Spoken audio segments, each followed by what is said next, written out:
Hi guys, and welcome back to my channel. So for today's video, I thought I would do something a little bit different. A few days ago, I posted on my Instagram story and asked everybody to send me questions about grad school and that I would answer them in a video and offer my wise words of wisdom. I ended up getting a ton of responses, picked the best ones, and I'm going to be answering those right now. So without further ado, let's get into the video. So the first question I received was, what are you getting your degree in and what was your bachelor's degree? I got my bachelor's degree in something called International Affairs from Northern Arizona University, and that was about 3 years ago, which honestly feels like a lifetime ago. International Affairs is kind of like a mixture of a ton of different subjects. You get to study things like economics, culture, philosophy, politics, just a ton of different stuff. That's part of why I was so intrigued by it in the first place. By studying international affairs, you pretty much get a degree in a ton of different subjects all at once and figure out how the world works through global affairs. During my final year of my undergrad, I did a capstone class in human rights, and then I also did a bunch of field work in the refugee crisis in Greece and wrote a dissertation on refugee law. Considering what I was doing my final year of undergrad, it probably comes as no surprise that my current master's degree program is also in human rights. I ended up doing a lot of research after I graduated with my bachelor's degree, and I found this program called the Masters on the Theory and Practice of Human Rights in Oslo. Now, it's technically a degree in international human rights law, but you also get to study a ton of different subjects just like I did during my undergrad. So far, I've studied things like diversity, ethnicity, culture, philosophy, politics, and had a lot of cool internship opportunities at NGOs and other organizations affiliated with the university. Right, next question. Where do you go to school? So kind of like I already mentioned before, I am going to school at the University of Oslo here in Norway. I specifically picked this school because, yeah, no surprise here, not a lot of universities offer degrees in human rights. But the University of Oslo was one of the lucky few that did, and if I went to school here, I would get the amazing opportunity to live in Norway for 2 years. That's like a great opportunity. You get to be in Europe, or surrounded by the beautiful nature in a capital city. The quality of life here is amazing, and it's even voted the happiest place to live based on the Human Development Index. All of that, combined with the fact that most human rights jobs are located right here in the city where I'm studying, it made it a no-brainer picking this program. So basically, if you're gonna choose somewhere to get a degree in human rights law, I suggest Oslo a ton, right? How do I pick the program that is best for me? So, in my personal experience, it was a little bit different. Picking my program was kind of easy in the end. I didn't really know what I wanted to do for a master's when I first started my bachelor's degree, but during my final senior year of getting my bachelor's, when I took that capstone class in human rights and then did all that field work, it just felt really right to me. I was super passionate about the subject, and so when I found a program that was exactly that, human rights, I just knew it was the right choice for me. Minus the gap year I took in between completing my bachelor's and starting my master's, the whole thing was pretty fluid. I gave myself a lot of time to do my application, get my finances in order, and really decide if this was the thing I wanted to do in my life. And thank God I did, because this has been an amazing experience so far. My life has completely transformed since I decided to pursue a master's abroad. Well, that was my experience. I know that it's not going to be as easy as it was for me for other people. My advice to you, if you're looking to go into a master's degree program, is to find something that you're passionate about that also relates to your bachelor's degree in some way or another. Like if your bachelor's is in art history, pursuing a master's degree in something like theoretical physics might be a bit of a stretch. But in the end, whatever you pick, just make sure that you're really passionate and curious about the subject, and that'll help you in your pursuit of a career or just add to your credentials in some way in the future. All right, next up, we have the question, how long is your program and when do you graduate? My particular master's program is 2 years long. I think that's pretty much the average in most countries. I took a gap year in between finishing my bachelor's and starting my master's, so I started in August 2020.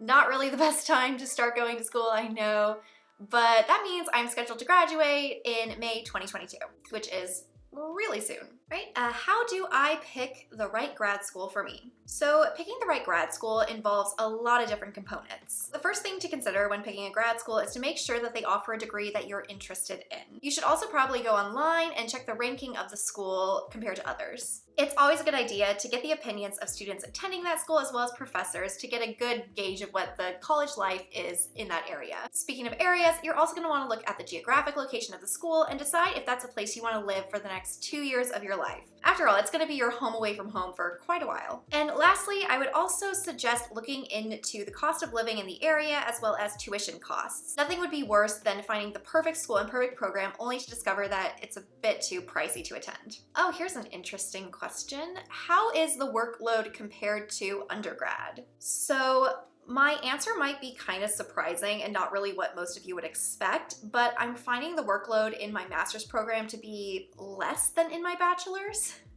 which is very unusual, I would think. Unlike my experience getting my bachelor's degree, when I'm in my master's program, we don't really have homework or any kind of pop quizzes, nothing like that. We only really have weekly assigned readings from the textbook as well as group discussions that we participate in when we're in lecture. I think this might be more related to just what the education system is like here in Norway than it is a representation of all master's programs everywhere. Because the way the grading system works here is you don't have a lot of homework assignments or pop quizzes throughout the semester. You just have one big project that determines your entire grade and whether or not you pass the class during the final season, of course. For me in my program, this final exam is usually an essay, and you always have like a week or a week and a half to finish writing it, and you submit it online.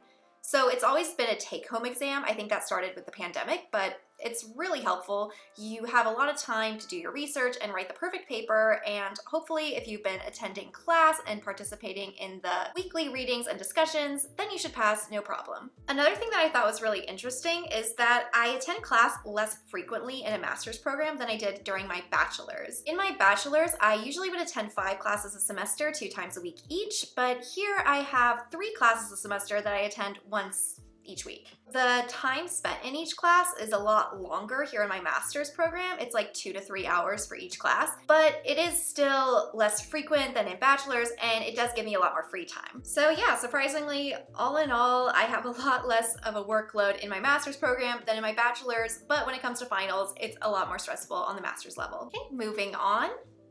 Next question is, how do I apply to grad school? I could literally make an entire video just talking about this one topic, and to be honest, I probably will make one of those videos very soon. But just to summarize here, when you're applying to grad school, you're going to want to collect a few things. You're going to want to get letters of recommendation, your transcripts, your diploma, your CV or resume, talk about your research experiences or internships, write a great motivational letter, and of course, present your test scores that get you into the master's program if they require that. These scores are usually something called the GMAT or the GRE scores. So my process of applying to go to the University of Oslo was a lot like this, but minus the test scores. For some reason, my university didn't require any standardized testing to be accepted into the program. But I still had to submit all of my transcripts, my diploma, a motivational letter, letters of recommendation, and a CV with all of my past experiences and academic history. Right, we're getting into the juicy questions now. How much does graduate school cost? This is going to be different depending on where you're located in the world. Of course, if we're talking about the US, the price is going to depend on whether or not you're attending school in or out of state, because then you'll have to pay in or out of state tuition. But regardless of your location or situation, you should always apply for scholarships, grants, or financial aid to try and subsidize your education's cost. Because right now, the average cost of a master's program in the US is between $30,000 to $40,000 just for a regular program, and that can go up to $100,000 if you're going to a more prestigious university. But luckily for me, because I am going to school in Norway, I only have to pay the standard Norwegian tuition costs, which translate to US dollars is something around $80 a semester. It's insanely cheap, and it's all thanks to Norway's free education offered to both citizens and foreigners. It's absolutely amazing, and I am so lucky to get to go to school here. Right, next question. What is it like to work and attend grad school at the same time? So this is something I'm rather accustomed to doing. During my bachelor's, I did do a bit of work on the side of my studies. I was a teaching assistant and a tutor during my entire last year of college when I was getting my bachelor's degree. Not only that, but the first semester of this program, the situation made it so I couldn't move to Norway right away, and all of the classes were digital on Zoom. So I took that time to work full-time at a bank during the day and then attend classes through Zoom at night. But of course, once classes turned into in-person classes and I was able to move to Norway, I wasn't really able to sustain a full-time job with my studies at the same time. What I ended up doing was I stopped working for a while, and it was only during the summer months that I started working again at an internship. And now there's this semester, which is also a bit different because I'm not doing regular classes anymore and I'm just writing my master's thesis, I have gotten another part-time job and I'm doing that alongside of my studies. So it is possible. I don't know, at least for me personally, I found it kind of difficult to do the full-time job thing while I was going to full-time classes. It's only now when I don't have any classes and I'm just writing a lot that I think I can do the work again, or it was when I was doing digital classes that I could do a full-time job too. But I think right now I'm really enjoying my schedule. I've got it set up so my job's only part-time. I get to work about 2 to 3 days a week and I get to control my own schedule when it comes to meeting my supervisors and writing my thesis. So I'm really able to control everything and schedule all of my stuff around each other so nothing really conflicts. But I will say that even when I was doing the full-time 9-to-5 job alongside digital classes, that was still kind of a struggle. I fell behind on a lot of things and I don't know, it was just really difficult. Anyone who is able to have a full-time job alongside full-time in-person classes for the full 2 years, like, wow, that is just incredible. I do not think I'd be able to do that. This is quite a nice question. I was asked, how do you make friends in grad school? For me, I was actually able to make friends here quite easily, but I think that has a lot to do with my circumstances. In my program at the University of Oslo, we're a very small program. We've only got about 30 people or less. So we're a very close-knit group and it was kind of the perfect environment to make friends. Especially because we're a very international program, all of us are experiencing the same kind of things of moving from our home countries all the way to Norway to start a brand new master's program. All these conditions really set up the perfect environment for bonding and making friends. The way we did it was when we first moved to Oslo, we started making group chats and just kind of organized a lot of group hangouts after class, went to cafes to study together, went out on the weekends, that kind of thing. And we gradually formed smaller, more close groups of friends amongst our program. That's what it's like when you're in a very small program, but of course if you're going to a larger school with hundreds of students in your class, that might not be the case. So if I was in that situation, I would probably suggest joining a student organization or a club and trying to socialize that way. But in the end, as long as you're yourself, I'm sure the friends will follow. Next question. How do you organize your time? So this kind of depends on a lot of different things. This is really interesting for me. My schedule kind of changed every single semester during my entire 2-year program. And it was due to a lot of things that I couldn't really control. So for the first semester, I was working full-time in the day and then taking digital Zoom night classes. The second semester, I was here in Oslo, but it was during the lockdown, so all of my classes were digital and I had a lot more free time. Then during the second semester, it was all in-person classes, so I was going to campus a lot and kind of juggling different internships at the time. And now there's this semester where I'm now having a part-time job in the mornings, but I also get to create my own schedule when it comes to writing my thesis. Every semester has been drastically different than the other, and that has really impacted how I have organized my time during these periods. But regardless of how crazy and different my schedule has been each semester, I try to do the same things every single time, which means always finishing my work and my studies by Friday so that I have the weekend free, and trying to do some socializing throughout the week as well as always on the weekends. I also try to schedule time to, of course, eat meals and clean my apartment and just get out of the house or do some self-care. The way I do this is I usually wake up kind of early and do all of my work right away, and then I spend the evenings kind of relaxing, socializing, eating, like doing whatever I want. So far it's worked pretty well for me. And I do think it is very important to be strict with yourself and make sure that your work isn't overlapping into the weekends, because then that can just be really stressful and you're just working 24/7. Plus, kind of the whole reason I picked this program too was because I would get to live in a European capital city. It would be such a shame if I was working all of the time and just missed out on the opportunity to get out there and enjoy myself. So I really try to organize my time so that I don't let a single minute go to waste. Well, here's a question that I quite like a lot. The question is, what is your thesis topic and how do you stay motivated while writing? So it turns out my camera stopped recording about halfway through my video. I just was talking for forever and it didn't record any of it, so let's just pick up where we left off, and please forgive me if things look a bit different. The last thing we mentioned before the camera cut out was what my thesis topic was. My topic right now is how women's right to education and employment impacts gender equality in Afghanistan. It's quite a hot topic right now, and it's a very serious issue. I'm going with a more multidisciplinary approach to the topic. I'm using a bunch of statistical analyses, cultural studies, religious context, politics, legal studies, etc., all in my thesis. It's quite a big project, and I've been quite invested for the past 2 months now of writing it, and I still have a few more months before it's completely developed. I think the biggest help for me personally during my master's thesis experience was creating a schedule for my writing very early on in the process. Because of my schedule, I always know what I'm supposed to be writing every week, and I've set deadlines for myself so that I know no matter what, as long as I stick to my deadlines, I will finish my thesis well before its due date. It's kind of nice and a bit relieving when you're tackling such an enormous project with so many different aspects to it.